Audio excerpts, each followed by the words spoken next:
Ecclesiastes 3:11. God has made everything beautiful in its time. He has also set eternity in the human heart. Imagine what this means. God has set eternity in the human heart.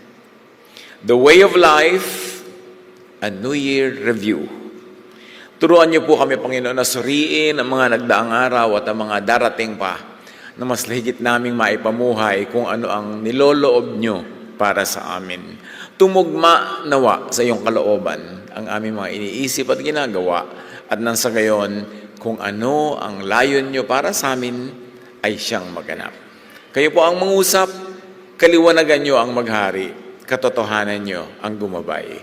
Salamat po, Ama, sa ngalan ng iyong anak na si Jesus. Luke 4:16-21. Jesus went into the synagogue as was his custom. He stood up to read, and the scroll of the prophet Isaiah was handed to him. Unrolling it, he found the place where it is written, "The Spirit of the Lord is on me, because he has anointed me to preach the good news to the poor. He has sent me to proclaim freedom for the prisoners and recovery of sight for the blind, to set the oppressed free, to proclaim the year of the Lord's favor." He began by saying to them, "Today, the scripture is fulfilled in your hearing." What was said and written by the prophet Isaiah actually outlined the ministry of Jesus.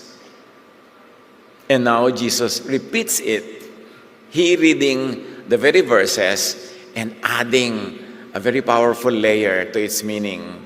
Sabi niya, natupad na ang sinasabi ni Isaiah. Ngayon mismo, as you hear it. As you hear me, read it. Actually, ang tinutukoy dito is the year of the Jubilee. Sa tradisyon ng mga Israelites, every 50 years, mayroong reset. Lahat ng utang na hindi bayad, bura. Ang mga kasalanan, pinapatawad. Ang mga kaparusahan, inaangat. Ang bigat sa buhay, at maraming mga bilanggo ay pinapalaya. Parang bagong simula. And every 50 years, nagaganap yun. At yun ang observance nila. Isa itong protection ng society, ng religion, sa mga kawawa, sa mga api, sa mga walang kapangyarihan. Pero once every 50 years lang. Kaya may mga religious customs ang iba't ibang mga grupo na every 50 years marami ring napapatawad, may mga kasalanan na napapatawad, may mga pupuntahan kang lugar na nag-grant ng mga kapatawaran sa mga kasalanan. Merong Jubilee tradition. Ang pinagkaiba ng binasa ito ni Jesus, sabi niya, hindi lang ito isang taon every 50 years. Ngayon, magiging totoo na to every day of your life. At siya ang magiging daan para maging totoo yun. Can you imagine what burden is lifted by that statement from Jesus? If only people would realize the true value of what he said. The language of Isaiah 61 read by Jesus was understood as Jubilee language, echoing Leviticus 25 themes of release, restoration, and social reset.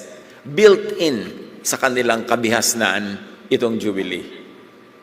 Most interestingly, Jesus declares this Jubilee vision fulfilled today according to Him, through Him, shifting it from a scheduled year, every 50 years only, to a present, ongoing, lived reality.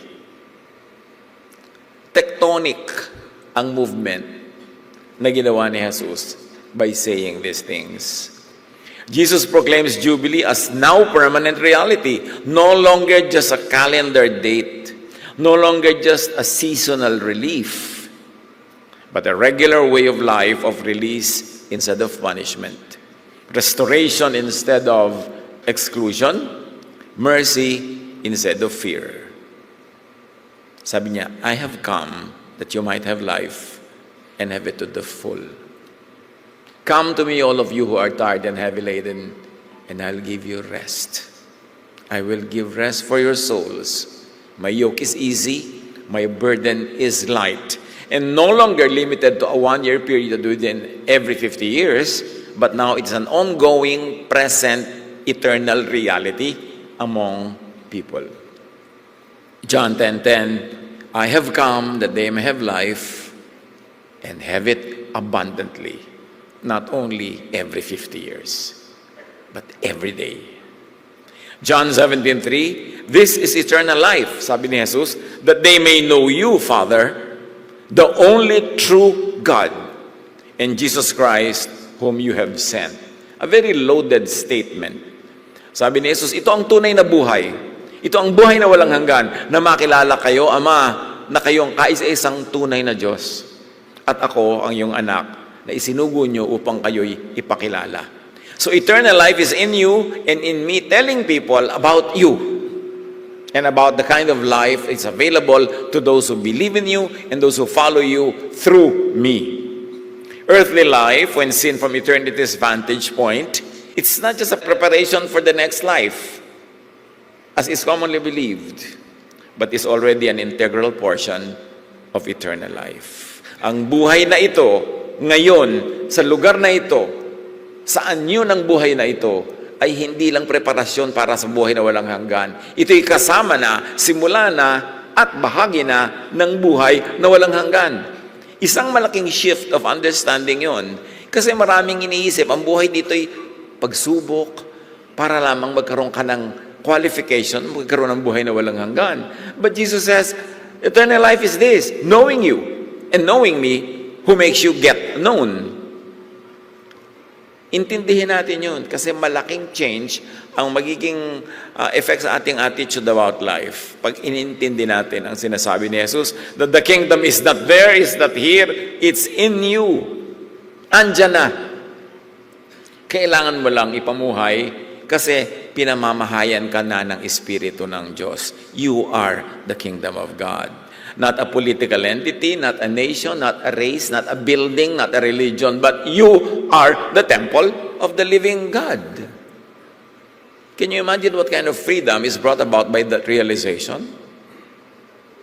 Dramatically presented at Pentecost when the Holy Spirit descended on everyone present and everyone was given the gift of the Spirit. Pagka ganito mga New Year, or mga new week of the new year, ipinagdiriwang ng marami ang pagbabago by counting days, making promises, and raising hopes. Pero hindi naman talaga nare-reset ang buhay at midnight. Kahit ano pang countdown ang gawin mo, hindi naman pagpitada ng alas 12 talaga na bago yung buhay mo. May pa-countdown pa. Life goes on. Carrying unfinished stories, habits, wants, and hopes with it. Ang mahalaga, maunawa ang buhay. Hindi lang magbilang ng mga araw at mga taon. Maunawa ang puno at dulo, ang saysay ng kasaysayan para mailagay sa lugar, sa context, ang bawat moment, bawat episode, at malasap ang maximum sarap ng buhay. Kailan malayo ang pananaw, buo ang pagtingin sa buhay, hindi putol-putol, hindi segment-segment, part of an ongoing eternity.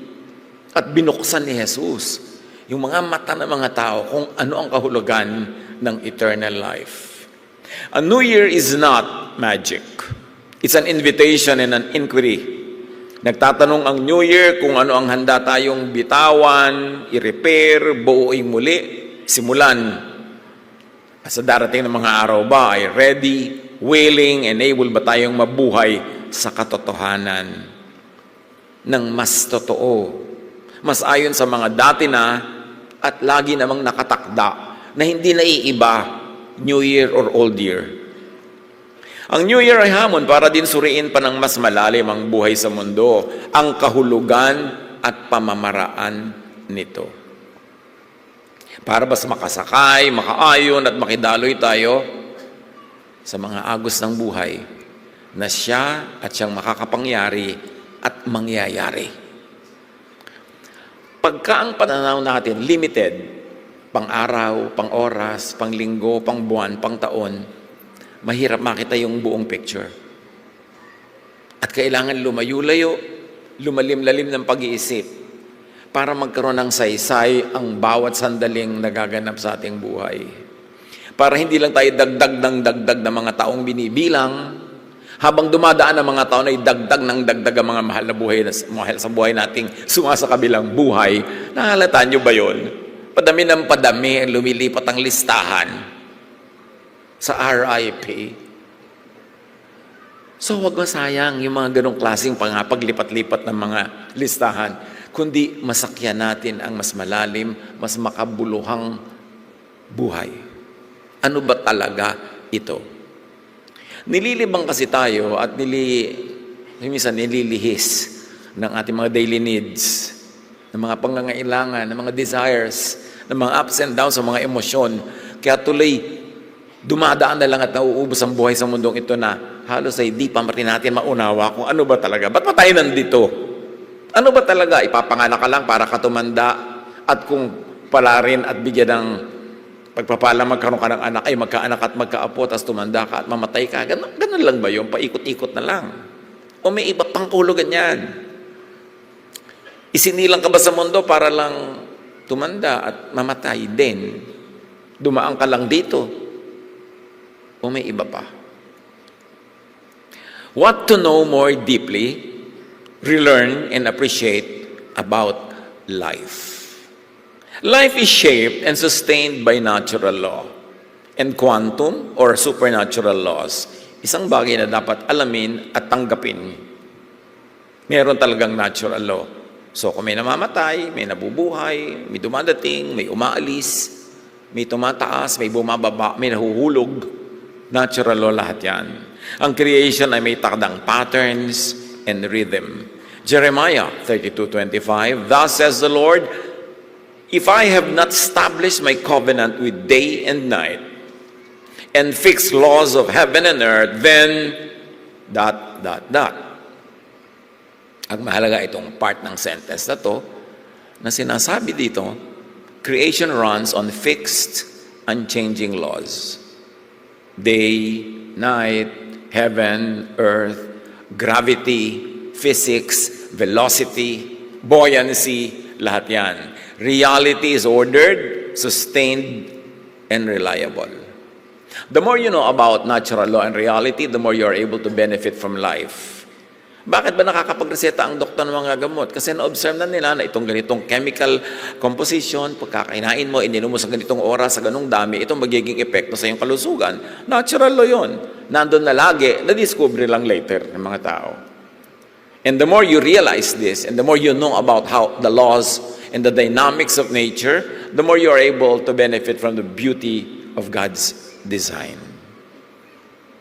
Na alam mo na kahit gaano kakabanal at dasal lang dasal, pag nadulas ka at nagpabaya, mababarog ka, yung ulo mo pwedeng mabiyak at mamatay ka. Kahit kabanal. Dapat nating ma-realize, preset ang mga laws. At ang tunay na pagsamba sa Diyos ay pagkilala sa kanyang mga natural laws at pagsakay dito, huwag hindi pakikipagtunggali, kundi pakikiayon at pagdaloy. Life flourishes not by resisting these laws, but by recognizing them and living in harmony with their rhythm. Reality is ordered, sustained, and reliable. Kaya alam na ng mga aeroplano, pag lumipad sila sa ganitong paraan, sa ganitong bilis, bababa sila sa ganitong airport, meron ba namang sa ibang airport napapunta? Napapunta ka kasi alam mo na yung laws of nature, yung direksyon ng hangin, the physics of flight, so you're able to get where you should be. The more scientific you are, the more based you are on natural law, the more you are able to harness the powers of nature. So, be in harmony with the rhythm, with natural and deeper, call it quantum or supernatural order. What you can explain naturally, pwede mong tawaging classical physics. And beyond that, what is usually beyond ordinary explanation, naku-quantum. Mas naiintindihan from another point of view, from quantum physics. Kaya huwag kayo matatakot dyan, magandang pag-aralan. Kahit kung isang pinapantal ka, makita mo pa lang yung spelling. But it opens another way of understanding reality. Alamin, sabayan, sakyan ang unchanging laws of nature. Bakit di natin gawin niyang New Year's resolution? Para may pakinabang. Na kung napupuyat ka lagi, kahit sa kadadasal, magkakaroon ka pa rin ng sipon, pneumonia. Kailangan bigyan mo ng sarili mo ng tulog, hindi nadadaan sa kabanalan yan. Kasi may natural law. Kaya kung minsan, maraming hindi banal, mas malusog kesa sa yung banal. Kasi mas nakasakay sila sa natural law, nagba-vitamins, nag-exercise, tutulog. Ganon. Sakyan yan. Isang mahalagang skill yan sa buhay. Life skill. Creation follows cycles. So ang mga tao, may mga kabaliwan, kanya-kanyang oras ng kabaliwan. Kung baliw siya ngayon, huwag mong patulan. Bukas, titino din yan. Babalik din sa sarili. Huwag magbanggaan ng dalawang baliw. Kasi magsisiraan kayo at magigibaan lang kayo. Nothing essential is wasted. Everything is cyclical. Ecclesiastes 1:7, all streams flow into the sea, yet the sea is never full. To the place the streams come from, there they return again. Very interestingly, these verses from Ecclesiastes talk about the water cycle. Na kung saan daw galing ang tubig, doon din yun babalik. So mag-aaral kayo ng evaporation, condensation, precipitation. Yun ang pinag-uusapan dito, naiintindihan nila. Although they don't talk in those technical terms. Nature constantly recycles and rebalances life. Systems fail when balance breaks. So mahalaga mga kapatid, you want to be godly, you want to live a spiritually fruitful life, have a balanced life. Balansehin. Hindi naman may pinag-uusapan kung tungkol sa masarap na timpla ng banana Q, papasukan mo na naman mga kabanalan. May oras, may balance para sa lahat ng bagay. Huwag pasok ng pasok. Kahit pa nga sa tingin mo, yan ang maganda. Kasi timing is almost as important as the deed itself. Live without panic about loss. Practice gratitude and careful reuse, trusting that life gives back what is shared. We lose things. It's part of the process. Ang balat mo nga, di ba? You shed off old skin. Kaya ka naghihilod para matanggal yung luma. Nagkakaroon ng lumalabas na bago. Kahit sa ating mga skills, people in our social circle, may dumarating, may umaalis talaga. Meron naman lumilipat sa kabilang buhay. Natural yon. So, meron tayong lungkot kuminsan, lalo't kung talaga namang malapit sa loob natin. Pero, accept it as part of reality. Part yun ng buhay. Huwag ka makipagtunggali doon dahil hindi ka mananalo. Mapapagod ka lang, mapupudpud ka, mauubos. Tanggapin mo na pag may nawawala, something's lost, something's gained in living every day. May mga magagandang hikaw na biglang, ay, nawala. Pero kung ipagluluksa mo ang bawat hikaw na nawawala, can you imagine what miserable life you will live? Siyempre, pag-iingatan mo hindi mo wala, o kung nawala, hanapin mo naman ng konti man lang. Pero kung talagang hindi mo na makita, give it up as something lost and look at what you gained that day. Because every day, something is lost and something's gained. Buksan ang mata. Hindi lang doon nakatingin sa nawawala, nalulungkot tuloy. Lagi namang may kapalit. Madalas ka nauuna pa yung kapalit. Receive, give. Share, receive, give. That's how you live life. Share. Share whatever is good to share, except your spouse. Share. Ang mga anak nyo, share. Share with their friends. Share with their future spouse or present spouse. Hindi naman inyo lang. Ang taong luluwag ang buhay, luluwag ang kalooban, yung marunong na mag-share. Yung hindi yung kapituko sa lahat ng mga bagay na gusto niya, kanya lang. Hindi yun mangyayari. It's against the law of nature. Because nurture runs on sharing, on recycling.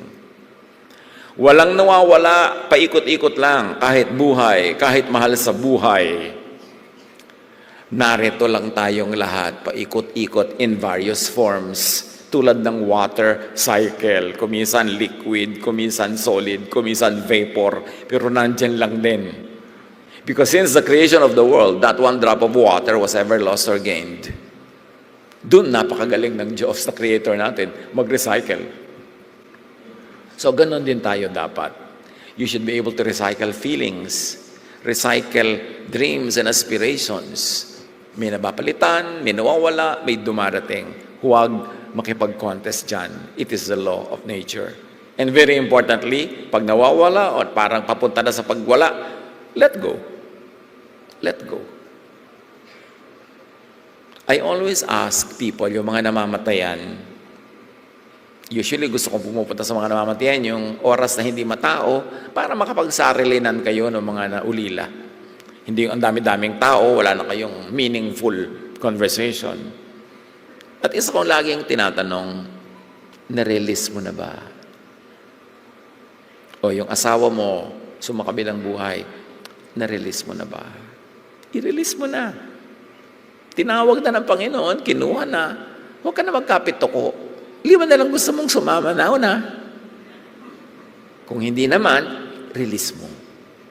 Kasi kahit ano naman ang pagpilit mong huwag i-release, kinuha na eh. Luwagan mong dibdib mo. Ano man yun. Meron mga nahihiram tayo mula sa Diyos, sandali, pero isosoli mo yan. Lalo kagandahan. Sandaling-sandali lang ang pahiram niyan. Isoli mo na kung kinukuha na. Huwag mo na ipagpilit ang magmukhang 14 kung 80 ka na. Mapapagod ka eh. Release.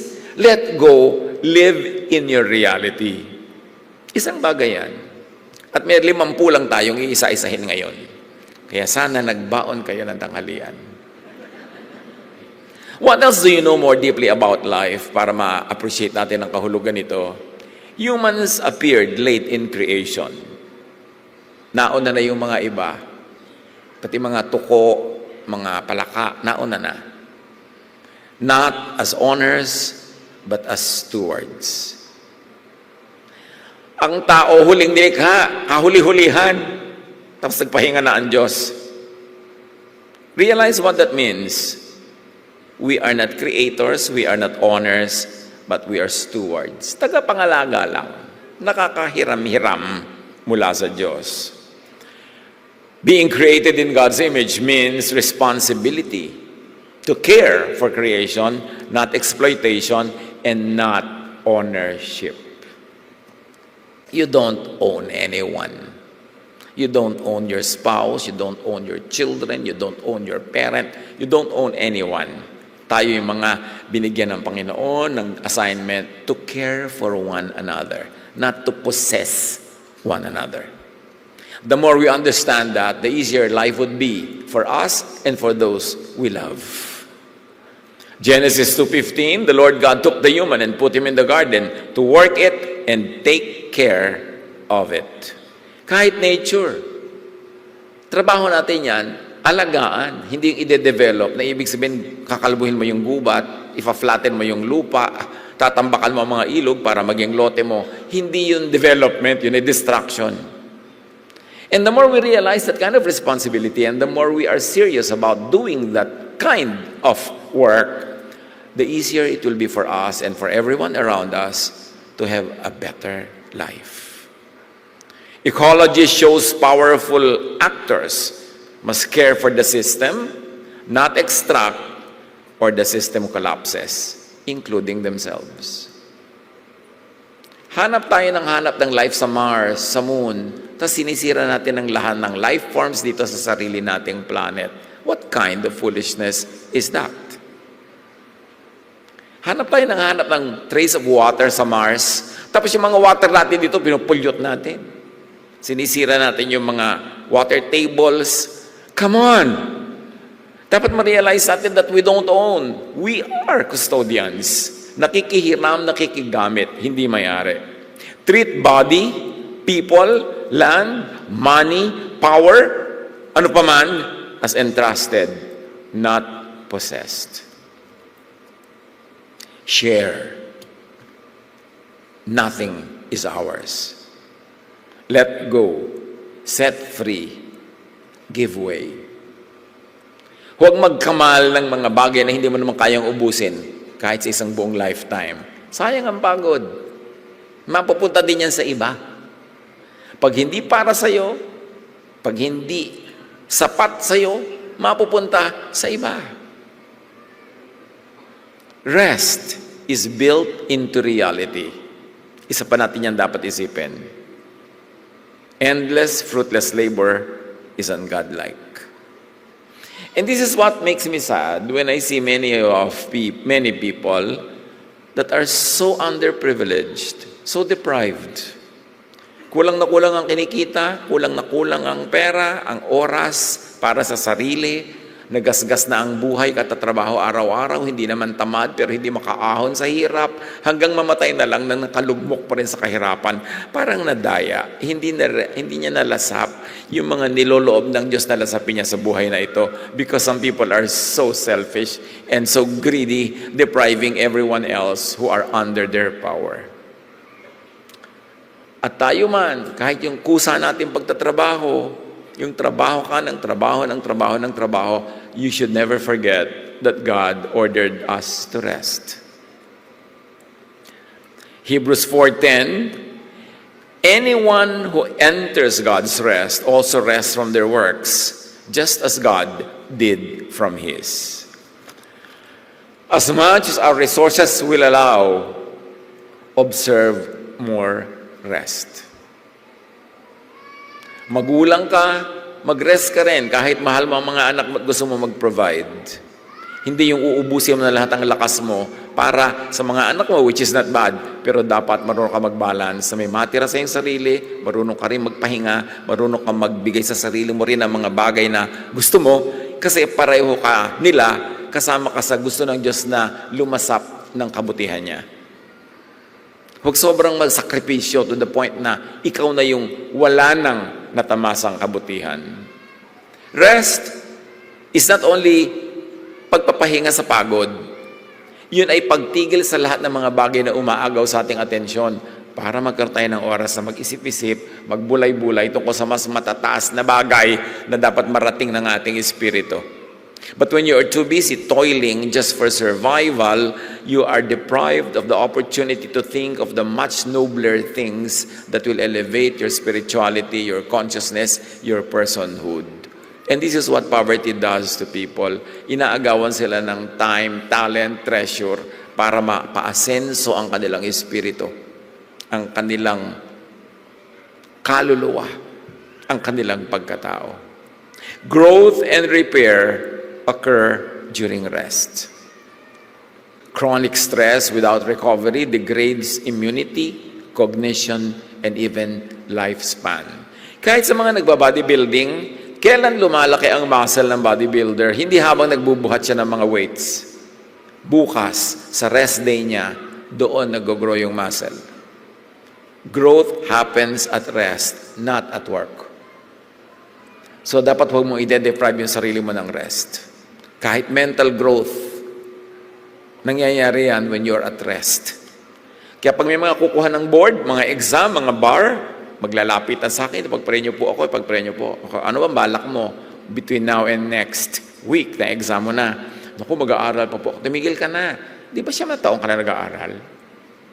Ba't mo ngayong kakadarapa ka ng last week? Makakalimutan mo lang lalo yan, maghahalo-halo sa utak mo. Magsine ka, mag-spa, kumain ka ng banana Q, manguyakoy ka sa balde, umupo ka dito, magtingin ka ng view, para ma-rest ka, lahat ng pinag-aralan ng mga maraming taon, babalik yan pag natanong sa exam. Magpahinga ka, kasama yon ng iyong growth. Hindi nadadaan yan sa sobra-sobrang non-stop work. Dito tayo dinadaya ng mundo, yung work hard at aasenso ka. Ang nagsasabi lang yan, yung mga employers who want to exploit us. Work smart. Kailangan may pahinga. Schedule real rest as obedience. Not laziness, not indulgence, but obedience to natural law. Bigyang pahinga rin ng kapwa, mahalaga yan. Lalo na ang sakop, ang empleyado. When people are under your power, administrative, financial, whatever power, it becomes your duty to God to give people under you rest. Kasi nasa kamay mo yung kapangyarihan kung makakapagpahinga sila or not. So yung kapangyarihan mo, gamitin mo sa pagbibigay ng pahinga, hindi sa pagdadagdag ng needless pagod. Remember, pahiram ang lahat. You don't own even your employees. Lahat tayo, mayroong great employer. So dapat maging responsible tayo for everyone down the line. Jesus restores fullness of life. Lagi nating nadidinig, what does it mean? Kay Jesus, ang buhay ay hindi paglayo, pag-iwas, pagtakas sa mundo. Tulad ng akala ng iba, magpapakabanal, magtatago sa likod ng mga pader. Sasalit sa mga very exclusive group na sila lang ang tao sa kanilang planeta at mundo. No, kay Jesus hindi paglayo at pag-iwas at pagtakas ang tunay na buhay, kundi pakikilahok ng buong buo sa buhay na ipinagkakalob ng Panginoon. Sa buhay na may saysay, may ugnayan, may galak, with feelings. Real involvement and participation in eternal life, as Jesus gives it, is not refusal of the world, but participating fully, fruitfully, gainfully, and happily in the world that God gives us. To be an agent of change, to be a blessing, to be a catalyst.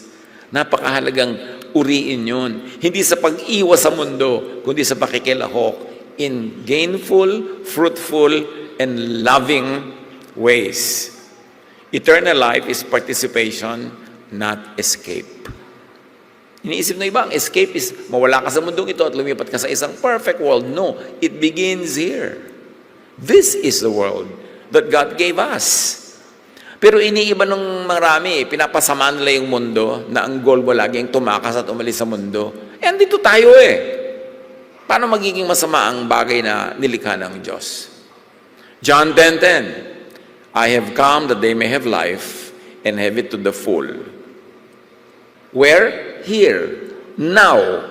Not in another time, not in another place. Research on well-being shows meaning, purpose, and connection, not survival alone, produce resilience and vitality. Mas lumalakas ang katawan, mas lumulusog, mas tumatalino pag committed ka sa mga bagay na higit sa iyong daily existence. Mga mission na may kahulugan, pagmamahal sa kapwa, pag-ibig, pagtulong, pagbuo ng magagandang bagay. When you are committed to these things, pati ang iyong health nag-i-improve. Kasi meron kong sense of purpose. So, reject survival-only living. Choose habits that enlarge life, relationally, morally, spiritually. Tanggihan ang pamumuhay na ang hangad ay makaraos lang, na ang motto ay, pwede na yan. Pag nalinlang tayo ng pwede na yan mentality, hindi na tayo magsisikap to achieve more, to produce more, to share and give more. Yung pwede na yan, ano pang mga mentality ang dapat natin palitan? Yung, ganyan lang talaga yan. Wala akong magagawa. Mga ideya ng mga talunan. Kung sabihin, wala akong magagawa, sabihin, may magagawa ako, especially by the power of God.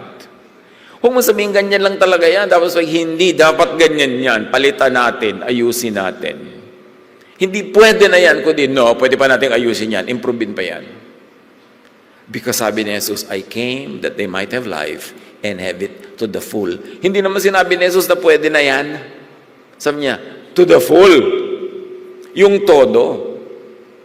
Pumili ng mga gawi na nagpapalawak ng buhay, hindi lang lakas ng katawan, kundi sa mga lalim ng ugnayan sa kapwa, linis ng budhi, at paghubog ng diwa na marunong makibahagi, hindi lang mag-survive. Nawa makalampas tayong lahat sa survival mode. Sometimes institutional poverty forces many of us to just survive. No time to think about nobler things, to develop the mind, the spirit, the social grace, the refinements of life, kasi nakagapos sa kahirapan. Kaya dapat tayo makatakas dyan, malampasan yan, Baguhin yan with every power and energy that God gives us. Be an agent of change. Be a catalyst of change. Hindi lang complainer. Hindi lang punching bag ng mga makapangyarihan, kundi catalyst of change. Because the Spirit was given to everyone at Pentecost. There is now a direct correspondence between heaven and people like us. Educate yourself not only to learn a job skill, but to develop your heart and mind, your personhood and humanity. Nawa lumampas tayo doon sa stage ng ating economic setup na nag-aaral ka lang para magkaroon ng trabaho. Pinipili mo lang yung kursong madaling humanap ng trabaho. That we educate ourselves beyond just being marketable and having marketable skills, but we educate ourselves to refine our personhood, to develop our talents, whether or not they are demanded by industry. Lumampas tayo sa ganun. Kaya mapapansin nyo, marami sa mga pamilya na lampas na sila sa poverty level, yung marami silang excess resources, ang pinag-aaralan, philosophy, French, o kaya ay Renaissance art. Mga ganun. Kasi para na yun sa pag-develop ng kalooban nila na likas nang nandun pa. Hindi lang para humanap ng sasabihin ng magulang, anong course gusto mo anak? Ganito po. Anong trabaho ba kukuha mo sa course na yan? Kasi tayo naka-oriente, ma-employ. Para nga mabuhay. Kasi nga, marami tayong economic challenges. But if we are led ably by our leaders, and we are good citizens, and we do our part, we can develop a society wherein people study what will develop their spirit, not only to develop marketable skills. Makakarating nawa tayo sa ganyan in our lifetime. Yung maraming mahango sa needless poverty that stunts spiritual, emotional, and intellectual growth. Yung maghanap buhay para may pangtusos lang sa buhay, pero huwag ubusin ang buhay sa paghahanap buhay lang. Ang sarap naman kung nagtatrabaho ka, para lang may panggastos ka, magawa mo yung mga gusto mo, pero hindi ka nabubuhay para magtrabaho. Nagtatrabaho ka lang para may hanap buhay. What to develop more deeply about life as we ponder life? Maraming dapat i-develop. Eternal life is relational knowing, not post-mortem relocation. What do I mean? Ang walang hanggang buhay ay nasa pagkakilala at pagkaugnay sa kataas-taasan. Ang eternity ay hindi oras at lugar na pinupuntahan matapos ka lang ma-dead. Eternity is in the heart, in the mind, and eternity is here and now. Very especially, Jesus delivered eternity direct to us. Ang walang hanggan ay hindi lang future address, kundi present connection with the Most High. Kung gaano mo kakilala at kaklose ang may likha, ganun mo ipapamuhay ang buhay. So your life is a reflection of how much you know the Most High God. Your attitude about life, about gain or loss, about what you have and not have, reflection yan ng lalim, lawak at taas ng pagkaunawa natin sa kalooban ng Ama, na buong linaw namang itinuro ni Jesus. Kailangan lang natin pag-aralan at unawain. Your earthly and beyond earthly life is shaped by how well you know and how well connected you are to the Creator through the Son. Hindi lang dapat religion, dapat spirituality. Hindi lang attendance in religious activities, but real connection with the divine. Activities like this can be a link that brings us close to the divine, but mere attendance is not the point. Kaya kahit umattend ka ng umattend buong buhay, pag hindi ka talaga na-connect sa divine, ganun lang, parang motif lang ng buhay natin, yung religious activity. John 17:3, "This is eternal life," sabi ni Jesus, "that they know you, the only true God, and Jesus, me, whom you have sent. Sa definition ni Jesus, anong eternal life? That you know the only true God, the Father of Jesus, the Most High God, and to know Jesus whom He had sent.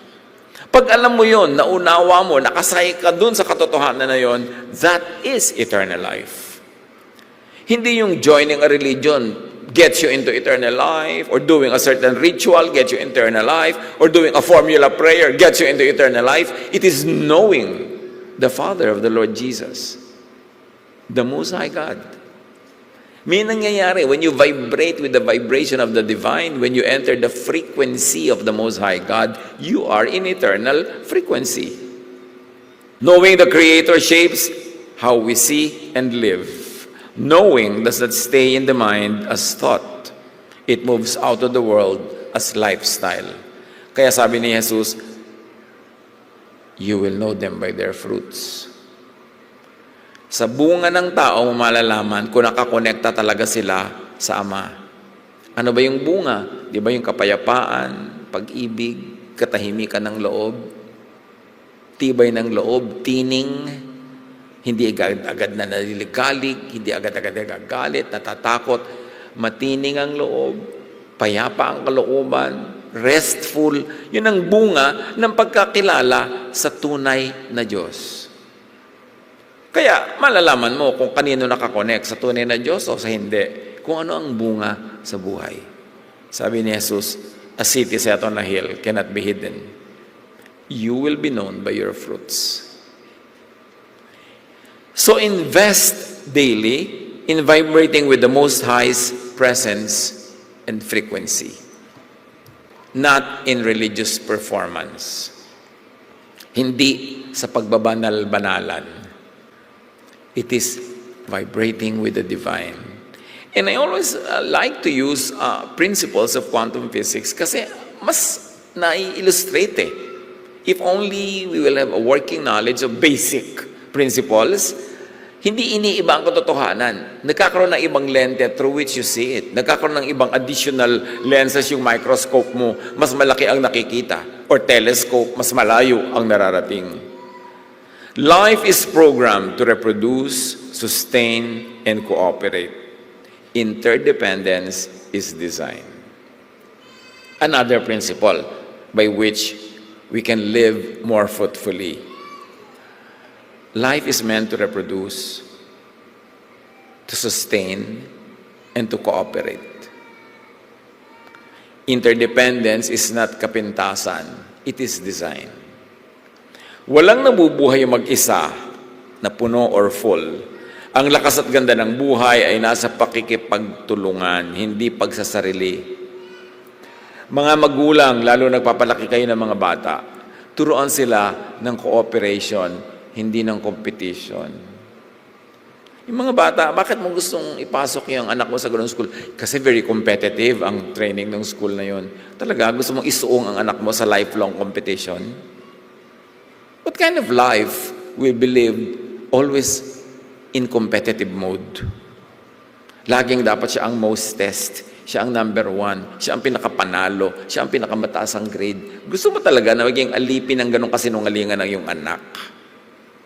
Suriin ang buhay ng lahat ng number one, winner, top, etc. Masasaya ba talaga lahat? Huwag padaya.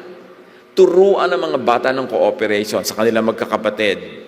Hindi yung bata pa, uy, ang ate mo mas maganda kaysa sa'yo. Uy, mabuti pa yung kapatid mo, mas ganito kaysa sa'yo. Contest ang inilalagay sa utak ng bata, nagiging competitive tuloy. So ang magiging bunga niyan, selosan, jealousy, competition. Is this the kind of life you want them to really live? Learn from Jesus. Cooperation is the law of nature. Even the species, they survive, they thrive because of cooperation. Even according to studies, mga halaman sa gubat o halaman anywhere, yung mga ugat nila nagtutulungan. That when one plant is deprived of its specific nutrients and those other plants around have those, isinusupply nila through the root systems under the ground. Nagtutulungan yung mga halaman. Pag mayroong isang kapwa halaman nila na ina-attack ng mga kulisap o mga hayop na salot sa kanilang mentality, sa kanilang buhay, nag-emit sila ng mga chemicals na nagpapalaya sa mga insekto na yun. Nagtutulungan yung mga halaman, mabuti pa kaysa marami magkakapatid dyan. Na nagsisiraan, nagigibaan. Ano mangyayari doon? Magulong buhay. 1 Corinthians 12:12, just as a body has many parts, but is one, so it is with Christ. Life survives and thrives through cooperation. If you are steeped in this kind of value system, you were raised cooperating with others, good, continue it. But if not, it's not too late to shift gears, to have tectonic plate changes, to have a new life. Learn to cooperate and to benefit from it. Stop idolizing self-sufficiency. Practice mutual care without apology. What else should be known? We already know, but we should know deeply. God is love.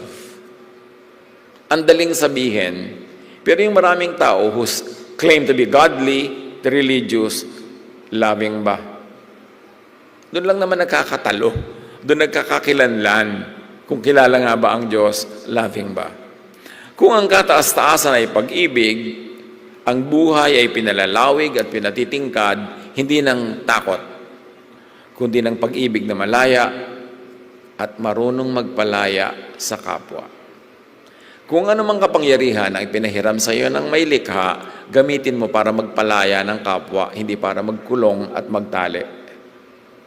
Because the ministry of Jesus is to liberate. Love is the sustaining essence of life. 1 John 4:8, whoever does not love does not know God, because God is love. Sinabi bang ang pruweba that you know God is dami ng verses na alam mo? Dami ng courses na natapos mo sa kabanalan? Religious office, title? No! Sabi, whoever does not love does not know God. So suriin ang sarili, suriin ang kapwa. Those that fashion themselves as godly, loving ba? Dun lang. Yun lang ang test. Harmony in love strengthens and sustains love. Ang pagkakaisa at pagkakatugma-tugma ang nagpapalakas at nagpapatibay sa atin sa pagharap sa mga pagsubok ng buhay. Kapag ang mga bahagi ay marunong umayon sa isa't isa, lalo sa pamilya, sa organization, ang lakas ay hindi nauubos kundi nadaragdagan. At ang buhay ay nagiging mas matatag at humahaba. Ang nagpapaiksi ng buhay ang needless competition and competitiveness. Ang pakikipagtulungan ang nagpapalawig at nagpapaganda ng buhay. Evaluate beliefs by whether they produce love or fear. Discard the latter. Paano mo susuriin ang belief system, ang religious doctrine, ang statement of faith, ang correctness? Itanong mo lang, does it produce love or fear? Yung teaching na yan, yung doktrina na yan, yung practice na yan, nagpo-promote ba ng love o takot? Ng pagtitiwala sa isa't isa o pagtatago at hypocrisy kasi takot na masuri, ma-judge ng kapwa. Suriin ang mga paniniwala ayon sa bunga nito. Nagbubunga ba ng pag-ibig o ng paninikip at pagkasakal ng kalooban? Bitawan ang kaisipang hindi nagbubuka sa buhay at ugnayan. Dahil ang totoo at makabuluhang paniniwala ay laging nagpapalawak, hindi nagpapaliit, nagpapataas, hindi nagpapababa ng pagkatao. Ang tunay na makadiyos na katuruan at mga gawi ay nagtataas ng pagkatao, hindi nagbababa nito.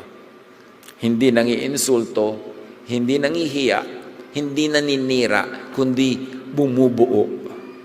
Nag-aangat, hindi tumatapak at hindi yumuyurak. Suriin ang uri ng ating religious life.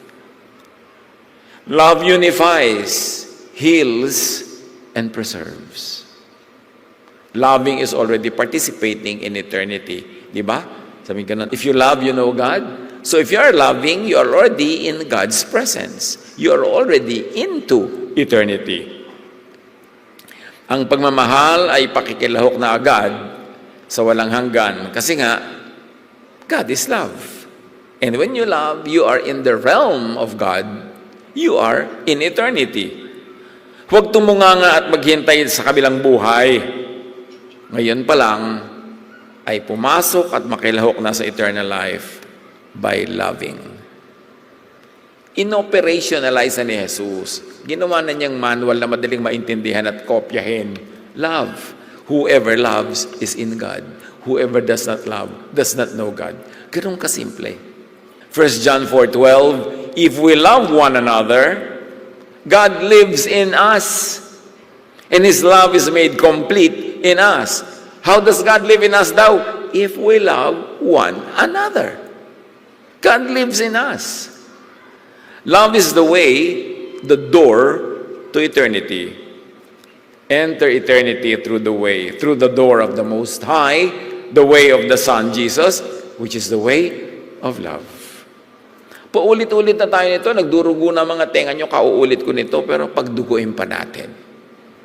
Para talaga lalo nating maipamuhay. Ganun lang kasimple yung katotohanan, huwag complicated. Strong social bonds reduce mortality risk more than diet or exercise alone. And this is according to studies. Mas nakakapagpalawig ng kalusugan yung strong emotional ties more than physical exercise. So choose reconciliation over winning, relationship over being right. Gaano karami sa pamilya, magkakapatid, magulang at anak, nagkawatak-watak, nagkagulo-gulo, kasi pare-pareho nagke-claim to have the right idea, to be the winner in the contest of philosophies, o sa agawan. Nag-aagawan sa mga mana, magkakapatid, nagkalayo-layo. Alam niyo yung mga magkakapatid na nagkakalayo-layo, dinadamay pa yung mga anak-anak nila, yung mga magpipinsan sa mga giyera nila magkakapatid, sa agawan sa kaprasong lupa, lupa sa barangay, lupa sa paso, lupa sa kuko. Pinag-aaway-awayan. Alam nyo, 30 years later, patay na rin lahat yung magkakapatid na yan. Anong katuturan na pag-away-awayan yan? Tingnan nyo from eternity, maglalayo-layo tayo, hindi tayo magkita-kita, may mga absent sa ating mga pagtitipon. Dahil lang sa mga bagay na yan na 50 years from now, wala na tayong lahat. Imagine this, 100 years from now, all of us will no longer be here. So what really matters? To be part of eternity now. Now na, by loving. Ang winner na nawawala ng kaibigan, kamag-anak, kasama, actually, ay loser. So don't always strive to win. Those who lose, especially in arguments, usually keep their friends. At yung laging panalo sa mga pagtatalo, yun ang nawawalan ng mga tao sa mundo nila. Ang kababaang loob na nagpapatibay ng samahan ay may saysay na nagtatagal. Cling to what matters in the long run, to what stays till eternity. And love is forever. Sabi ni Paul, faith, hope, love abide, these three, but the greatest is love. Love is eternal. Nothing done in love ever fades away. It will always be around because love is eternal. Now, let's talk about something very important to understand and appreciate in this life. Death. Death is recycling, not annihilation. Life gives way to life.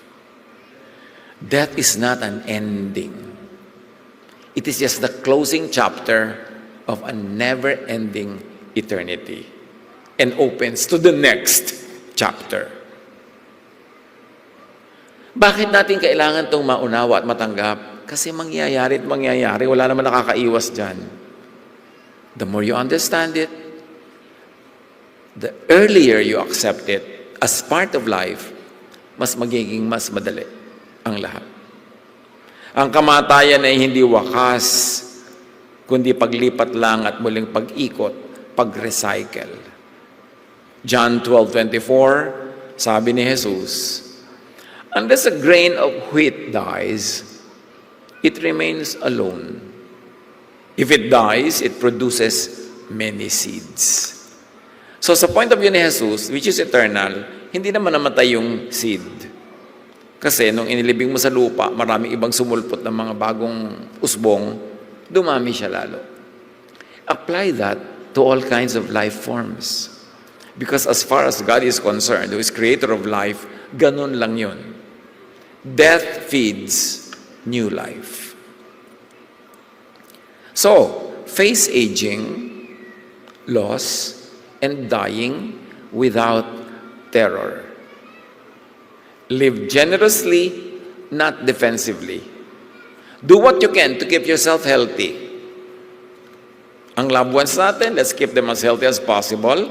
Pero pag tinatawag na tayo ng kabilang buhay, release.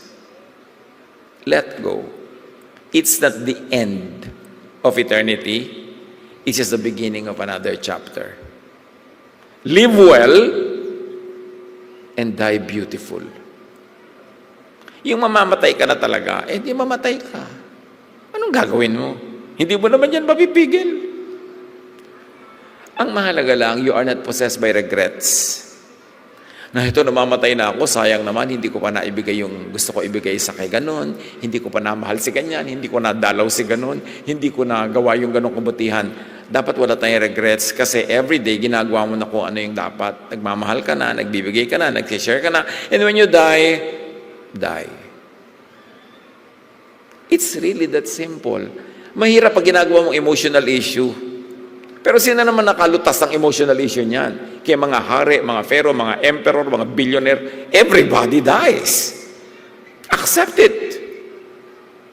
Harapin ang pagtanda at paglipat sa kabilang buhay ng may kapanatagan.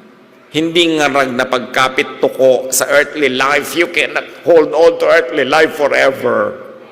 One of these days you have to give it up. The less struggle, the easier for all. Mamuhay ng bukas palad, hindi tikom, hindi selfish, hindi maramot, sapagkat ang buhay na marunong magbigay at magbitaw ay mas buo kaysa sa buhay na puro kabig, puro kapit. We keep what we give away and lose what we foolishly, selfishly strive to keep. That is the irony of life. Yung ipinamimigay mo, yun ang bumabalik-balik sa'yo. At yung ipinagkakait mo sa iba para sarilinin, yun ang biglang nawawala. Give what you want to receive. Release what you want to keep. That is the secret of a happy life. Life grows, contributes, reproduces, and returns. Kaya cyclical lahat. Walang isinilang para mawala ng saysay. Ang buhay ay may ambag, may bunga, at may balik. Nothing is born to just vanish meaninglessly. Lahat ay may kasaysayan, lahat ay may saysay. Romans 14:8, whether we live or die, we belong to the Lord. Life changes form, but it is not lost. So, to better understand life and to live it well is to understand and accept the issue of death. Live today as meaningfully as possible. Act as if your life already belongs to eternity because it does. Mamuhay ng may lalim at may saysay beyond just existence. Seen from eternity, life is safe in God's care. Nothing done in love is lost. Walang pagmamahal na nasasayang. Lagi yang may bunga sa walang hanggan. Romans 8:38-39, neither death nor life, nor anything else in all creation will be able to separate us from the love of God. Nothing can separate you from the love of God. Dibdibin, Huwag mamuhay sa takot. Rest in trust. Do not be anxious. Live generously and peacefully. So dapat manahimik, kalma lang. Nothing is permanent. Pag may kaharap kang crisis, sabi mo, lilipas din ito kasi nothing is permanent. This too will pass. Colossians 3:2-3, set your mind on things above, not on earthly things. For you died and your life is now hidden with Christ in God. Yes, tulad ng sinabi natin kanina mga kapatid, die beautiful. But before that, live generously, live bongaciously. Happy New Year!